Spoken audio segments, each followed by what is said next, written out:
What's up, guys? Winner Kills here. We are at Locals, and we just did something. You just did something. We just did something. You're not on this side of the camera. I am not. I'm not. Our Saturday Locals got canceled because the power was out, so we had to basically. I moved all my recording to Tuesday, and I ended up going 4-0 with water salad. The water deck. You water gotta salad. love to see it. My goodness. Yeah. So let's go ahead and get into it. Let's get right into this profile. All right. So. First and foremost, 3 Blue Tang. I think this is like one of the best normal summons in the deck. When it's normal special summon, it dumps another Marincess monster to the grave. And then if it's used as link material for the summon of a water monster, you reveal the top 3 cards of your deck, and you take any Marincess card. So really good at digging you into your waves, or sometimes if like you don't have a lot of good extenders, it'll like dig you into like a seahorse or finding a mandarin. So really good starter. Definitely play 3. Same thing with the seahorse. Just summons itself to a zone a Marincess Link monster points to. It doesn't activate too, so it lets you kind of like sneakily play into boards, and then you link climb into bigger monsters. I would do that a lot. Like after I made my turn 1 board with Bubble Reef, I would use Bubble Reef to bring back Anemone, and then just summon this and make Transcode. And then Transcode would just bring back Anemone, and I wouldn't even go for the Access Code, just because you didn't need it. Then 1 Mandarin. I know a lot of builds. Some builds are indifferent on this card. Some people play just like 3 of everything, or play Pascalus, which I don't understand why anybody on Earth would play Pascalus. Pascalus is just absolutely terrible. If it gets hand trapped, it's awful, and if you don't have an extender with it, it's just even worse. You could argue this is the same thing, but if you open this with a water extender, it's full combo, just because it can bring itself out of the grave while you control 2 or more Marincesses. You can get to your full unaffected combo if you open up this and this, because you play this in the main deck. So just having Mandarin makes your plays way better. Then I played 2 4-Mud Skipper.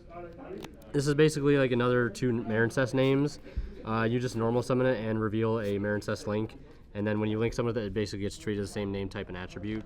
And then it searches you the Scripton, which is a water extender, or in games 2 and 3, you can search the anti-human intelligence Messiah, which I technically did one time today. I drew it instead of being able to search it, but really good. And I also never got punished, because if somebody would have Valor Imperm this on summon, I would not have had a play to go into, because I wasn't playing Link. Hey, you love to see it. Never punished, baby. Never punished.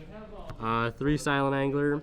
This is way better than the Tenyi, just because like it lets you like kind of play around Nib, because when you start with the Tenyi, it gives you that first summon way too early on, and then you have, I think, 2 Link 1s and then the Tenyi on board when you're at 5. And if they nib you there, you just lose super hard. So the hand restriction almost like never comes up either. 1 Scripton. This is searchable off of the 4-Mud Skipper. You can summon it by banishing a Cyberse monster from your grave. And then if it hits the grave, because it was used as link material for a Cyberse, you can put back one of your banished monsters. I only use it like 1 time. I think I used it to put back a Link. Because I don't want to put back the 4-Mud Skipper, just because I don't want to draw it later on. And then next up, we just have hand traps here. Just 3 Ash, most generic. 3 Valor, not once per turn. Same thing with 3 Skullmeister, not once per turn. 2 Phantasme, help cycle the hands, and 2 Bell. Again, really good against a lot of decks. And that's it for the monsters. Spells, 3 Signet Mining. Really good card. I just hate that it has to discard off it, and when it gets ashed, you lose, unless you have a follow-up. 2 Retort Fusion. This card is really great for bringing out the Pesquerera in the extra deck. What do we got there? Yep. Ooh. Really great to bring that out. It's just another water extender, so that's why I play it. And then 2 copies of Triple Tactics Talent. This is like a new edition. I think I was playing like a different hand trap or something. Or the Striker Engine. I took the Striker Engine out and I'm playing this instead. I think I only resolved it like 1 time today, but it was nuts when I did. Let me draw 2. Instant Fusion, either Rare Fish or a copy of the Millennium Eyes. 1 for 1. This is full combo with Mandarin, so we play it. And I used it to bait hand traps today too, so bait an Ash Blossom, which is nice. Call by is crazy. The field spell, you definitely need it just so you can do your unaffected board. And then 3 copies of Marincess Wave. Shout outs to Kaz for the French copy. Hey. Thank you very much. You're welcome, sir. Just Imperm, but on steroids, and when you have a link 2 or higher, all your monsters are unaffected by card effects. So even if they out the field spell, they think they can get over your board, they're not getting over it, so long as you have something to negate with. So Understandable. And that is it for the main deck. 40 cards? Yep. Okay. I'd love to see that. Extra deck, 1 Bubble Beef. Bubble Beef. Main boss monster that you end on, lets you draw to hand traps. It's crazy, and they can't get over it. Wonder Heart. Glad I played this today. It helped me put on more damage and lets you bring up your link monsters that you need engraved. 1 access code. Shout outs to Kaz again for letting me borrow this. Never summoned it, but in theory, Didn't even need it. You need it in theory, but I didn't need it today. So just those are link 4s. 1 Marbled Rock and 1 transcode. Helps recycle your resources. I think I went into like 1 or 2 times, and then the transcode lets you OTK and climb up an access code if you need to. Double Anemone. Reborns a Water in the Grave, which is great, and also recycles a Marincess card. I think 2 is fine. 1 Crystal Heart, again, shout out to Kaz for the foreign copy. Hey.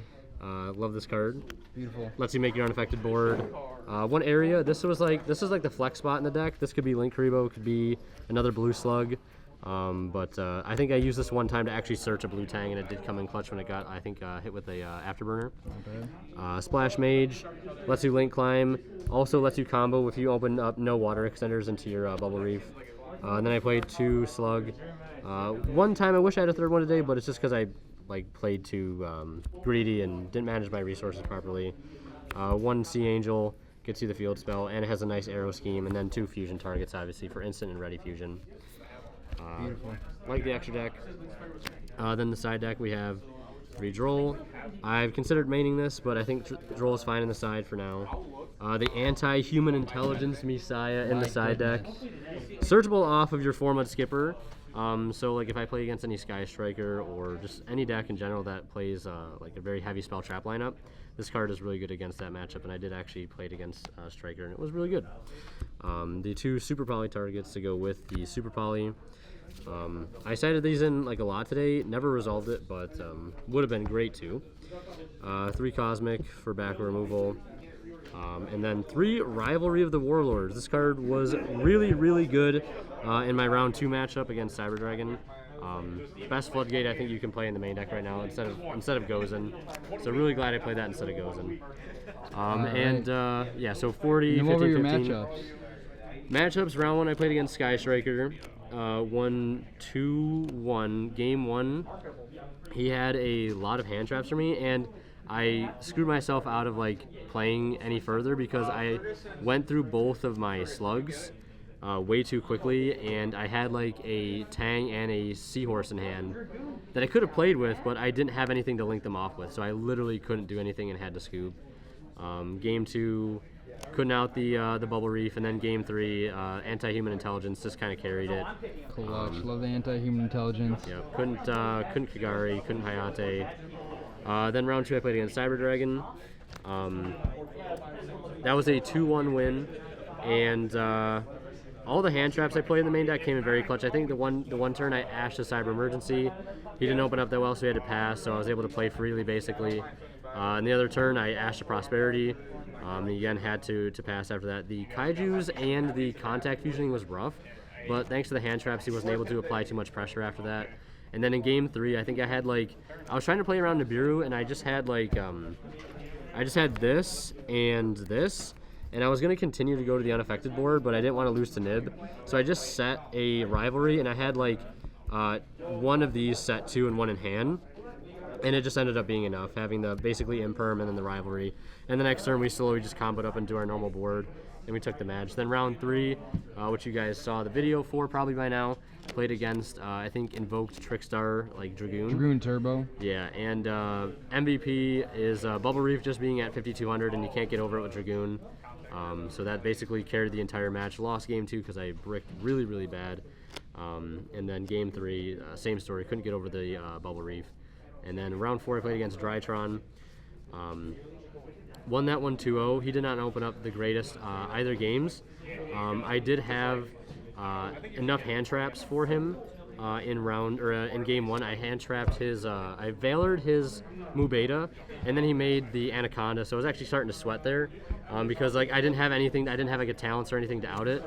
And then I wanted to see if he would take the bait, so I went Cyanite Mining, discard a card, and he did negate it. And then I was able just to climb up into my full combo and run over the Dragoon for 600. And then everything just kind of went in my favor from there.